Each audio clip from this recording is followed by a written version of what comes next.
ఇంట్లో పూజా మందిరంలో విగ్రహాలకు విపరీత అలంకారాలు చేయకండి. పంచెలు కట్టి, చీరలు కట్టి, బొట్లు కట్టి వాటి అందాన్ని చెడగొట్టకండి దయచేసి.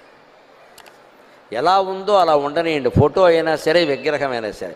ముందు తడిగుడ్డ పెట్టి తుడవండి, తర్వాత పొడిగుడ్డ పెట్టి తుడవండి. ఒక్క పువ్వు పెట్టండి, ఎక్కువ అక్కర్లేదు. అక్కడ ఓ నమస్కారం పెట్టండి. ఆ పువ్వు మీ మనస్సు అమ్మవారి దగ్గర పెట్టారు, అంతే లెక్క. అంతకుమించి అలంకారాలు చేయకండి. మనం బొట్టెట్టుకోవడం మానేసాం. మనం రకరకాల టికిలీలు మొదలుపెట్టాం. అమ్మవారికి మాత్రం మొత్తం మోకాల మీద ఒకటి, ఎక్కడోటి పాదాల మీద. ఏమిటమ్మా అని ఆ ఇంట్లోకి వద్దామని వచ్చిన శివుడు కూడా పారిపోతాడు. మా ఆవిడ ఉండదు, ఎక్కడ నేను ఎందుకుంటాను. మన ఇంట్లో దేవతలు ఉండాలి అంటే వాళ్ళకేసి మనం చూడాలి. దైవ దర్శనం అంటారు. దర్శనం అంటే చూడడం అండి. మీరు ఎంతసేపు మీ పూజా మందిరంలో కూర్చుంటే అన్ని సంవత్సరాలు మీ జీవితం బాగుంటుందండి. అన్ని సంవత్సరాలు బాగుంటుంది. ఎన్ని గంటలు కూర్చుంటే అన్ని సంవత్సరాలు బాగుంటుంది. కూర్చుని చూడండి, కదలకండి.